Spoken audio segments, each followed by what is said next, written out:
মুজিবর আইসে, মুজিবরের বউ বাইরে পাহারা দিছে। আর মুজিবর আইসে আমার লাগে এসব করছে আর কইছে যে আমার ভিডিও আছে আমার কাছে, ওর কাছে বলছে যে ছাইরা দেবো আর নইলে আমারে আর আমার জামাইরে মাইরা ফেলাইব।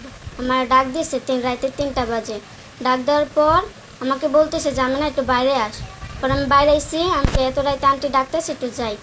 পরে বাইরে আইসি, আপা আমি গাছতলা আমার লেয়া গেছি। গাছতলা লগে লগে আমার 4-5 জনে ধরছে। 5 জনের মধ্যে একজনকে চিনি না। এই 5 জন আমার সাথে খারাপ কাজ করছে। এটা রাতের 11টার দিক দিয়ে করছে 20 তারিখে। 20 তারিখে রানা আছে না, রানা নামের একটা ছেলে আর একটা মাস্ক পরা ছেলে এসে চিনি না, মানে ছেলেটাকে আমি চিনি না, কোনো সময় দেখিই নেই আমি ওকে। পরে আইসে, পরে রানা আমার কয়েকদিন বেতন মানে আমার অনেক জ্বালাইছে আর খারাপ খারাপ কথা কইছে। পরে ঘরের দরজা তো নর্মাল মানে ধাক্কা দিলে যেতেই সিটকে ধাক্কা দিলে খুলে যাব। পরে আমার লগে ধাক্কা দিয়ে আমার মুখ আটকে পরে আমার লগে এইসব করাইছে, এইসব করছে আমার সাথে। পরে একটা ছেলে ভিডিও করছে আর আমাকে বলে গেছে যে তুই যদি বলে যাস তাহলে তোকে আমি মাইরা ফেলাবো আর ভিডিও ভাইরাল করে দেব। তার লিগে মুখ বন্ধ করেছিলাম। তারপরের দিন আইসে, নামটা কি জানি, এই মুজিবর আইসে, মুজিবরের বউ বাইরে পাহারা দিছে। আর মুজিবর আইসে আমার লাগে এসব করছে আর কইছে যে আমার ভিডিও আছে আমার কাছে, ওর কাছে বলছে যে ছাইরা দেবো আর নইলে আমারে আর আমার জামাইরে মাইরা ফেলাইব। এই কথা বলছে। পরে মানে আমার জামাইরা আমার স্পর্শ করতে দিইনি, মানে তুমি দূরে থাকো আমার শরীর টাচ করো না। পরে আমার জামাই বুঝছে। পরে আবার পরের দিন আইসে ম্যানেজার নিয়ে আইয়া আমার ডাক দিয়েছে রাতে 3টা বাজে। ডাক দেওয়ার পর আমাকে বলতেছে যে আমি না একটু বাইরে আস। পরে আমি বাইরে আইসি, আমাকে এত রাতে আন্টি ডাকতেছে একটু যাই। পরে বাইরে আইসি, আপা আমি গাছতলা আমার লেয়া গেছি।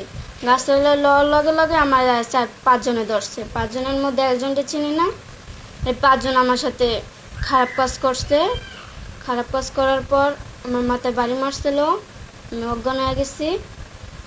পরে আমারে সকালবেলা আইসা আমারে খুল্লা দিছে। ছিল রানা, মুজিবর, মেহেদি, তারপরে সাকিব, ওই ছাড়ার নাম জানি না, কোনো সময় দেখি নাই। আমার লগে এইসব হয়েছে। তারপরের দিন আয়া ছলের মায় আমার বান খুল্লা দিছে, হাতের বান, ময়ের বান খুল্লা দিছে। তারপর দিয়ে আমার জামাই সকাল ভোরবেলা আইছিল।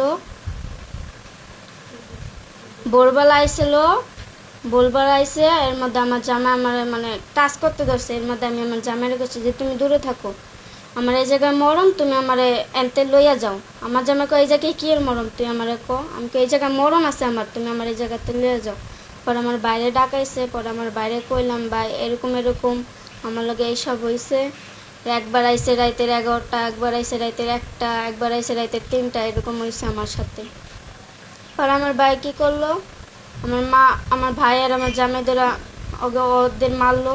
মারার পর পুলিশ আনছে, পুলিশ নিয়ে ওই জায়গায় গেছে। পরে সবাই না স্বীকার করতেছে যে এটি বলে নাই গা। পরে আর মারা বলছে আমাকে না ইলে বলে আমার খুব মারা ফেলাইব, মানে আমার এই জায়গায় রাখবো না। আমার বলতেছে তখন আমি মামলা করবো, হুমকি দিছে আমার ওই জায়গায় থাকতে। এর লেগে 11 দিন আমি হসপিটাল আমার ভর্তি রাখছে। পরন্ত আলতা করাইছে, পরে রক্ত নিছে, পরে চেক করছে। চেক কইরা মারার দাগ খুঁজছে, পরে পুরা শরীরে মায়ের দাগ দেখছে।